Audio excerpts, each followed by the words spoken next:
పూర్తి వివరాలకు చదవండి రేపటి అక్షర శిల్పం దినపత్రికలో.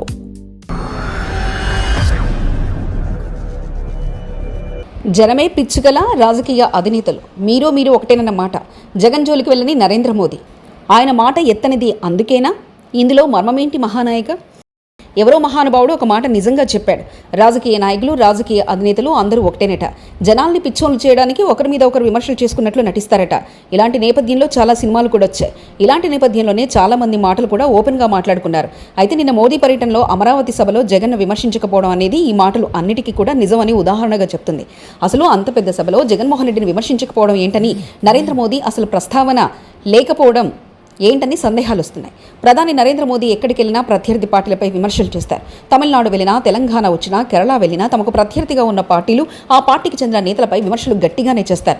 తమిళనాడు వెళితే స్టాలిన్ను పేరెత్తకుండా విమర్శలు చేస్తారు. ఇక తెలంగాణ వస్తే గతంలో బీఆర్ఎస్ను, ప్రస్తుత కాంగ్రెస్ ప్రభుత్వాన్ని కూడా వదిలిపెట్టకుండా విమర్శలు చేయింది పోరు. బీజేపీ అధికారంలో ఉన్న రాష్ట్రాలకు వెళ్ళినా అక్కడ ప్రత్యర్థిని ఖచ్చితంగా విమర్శించకుండా ఆయన ప్రసంగం ఉండదు. గతంలో ఆంధ్రప్రదేశ్కి వచ్చినప్పుడు 2019 ఎన్నికల ప్రచారంలో నాడు తమ ప్రత్యర్థిగా ఉన్న చంద్రబాబుపై మాత్రం విమర్శలు చేశారు. కానీ నిన్న ఆంధ్రప్రదేశ్కి వచ్చిన సమయంలో మాత్రం మోదీ మాట్లాడిన తీరును చూసిన వారికి ఎవరికైనా ఈ సందేహం కలగా మానదు. అమరావతి రాజధాని పనులకు కేంద్ర సహకారం ఉంటుందని చెప్పారు. అంతవరకు బాగానే ఉంది. ఏదైనా నిధులు ఇస్తారేమో అని అందరూ ఆశించారు. కానీ ఎటువంటి నిధుల మాట ఎత్తకుండానే కేంద్ర ప్రభుత్వం రాజధాని నిర్మాణానికి మద్దతు ఉంటుందని చెప్పి వెళ్ళిపోయారు. అదే సమయంలో చంద్రబాబు, పవన్ కళ్యాణ్, లోకేష్లు మాట్లాడుతూ గత ప్రభుత్వం 5 ఏళ్ల పాటు అమరావతి రాజధానిని విధ్వంసం చేసిందని మాట్లాడారు. ఆ విషయం మోదీకి తెలియంది కాదు. 3 రాజధానుల ప్రతిపాదన జగన్ తెచ్చిన విషయం మోదీకి తెలుసు. కానీ నిన్న అమరావతికి వచ్చి బహిరంగ సభలో మోదీ మాత్రం జగన్ను ఒక్క మాట అనలేదు. ఆయన ప్రభుత్వంపై ఎలాంటి విమర్శలు చేయకపోవడం రాజకీయంగా చర్చనీయాంశమైంది. అన్ని రాష్ట్రాల్లో కూటమి ప్రభుత్వం అంటే బీజేపీకి వ్యతిరేకంగా ఉండే వారిపై ఫైర్ అయ్యేది. మోదీ ఆంధ్రప్రదేశ్కు వచ్చేసరికి ఎందుకు జగన్ను విమర్శించలేదన్న అనుమానం సభకొచ్చిన ప్రతి ఒక్కరిలో కలుగుతుంది.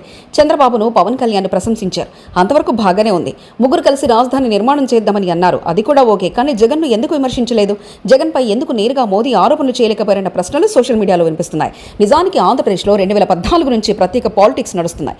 రాష్ట్రాన్ని విభజించడంతో ఇక్కడ కాంగ్రెస్ విలన్ అయింది. అది చావుదెబ్బ తిని 10 ఏళ్ల నుంచి లేవలేకపోతుంది. ఇక్కడ టీడీపీ, వైసీపీ రెండు మాత్రమే బలమైనవి. రెండు కాంగ్రెస్ పార్టీతో నేరుగా పొత్తు పెట్టుకునే సాహసం చేయలేవు. జగన్ గత 5 ఏళ్ల పాటు అధికారంలో ఉన్నప్పుడు మోదీకి రహస్య మిత్రుడుగానే చలామణిని అయ్యారన్న విమర్శల్లోనూ వాస్తవం ఉంది. ఇప్పుడు చంద్రబాబు నాయుడు మిత్రుడు కావచ్చు. జగన్ కూడా అన్ని రకాలుగా మోదీ ప్రభుత్వానికి పరోక్షంగానైనా సహకరిస్తున్నారు. ఈ సమయంలో జగన్పై విమర్శలు చేయకుండానే తన ప్రసంగాన్ని ముగించి ప్రధాని వెళ్లిపోయారన్న కామెంట్స్ సోషల్ మీడియాలో వినిపిస్తున్నాయి. అయితే మోదీ జగన్ను పెద్దగా పట్టించుకోవడం లేదని చెప్పడానికి విమర్శలు చేయలేదని కూటమి నేతలు సర్ది చెప్తున్నారు. మరిన్ని కథనాల కోసం సబ్స్క్రైబ్ చేసుకోండి మీ అక్షర శిల్పం. పూర్తి వివరాలకు చదవండి రేపటి అక్షర శిల్పం దినపత్రికలో.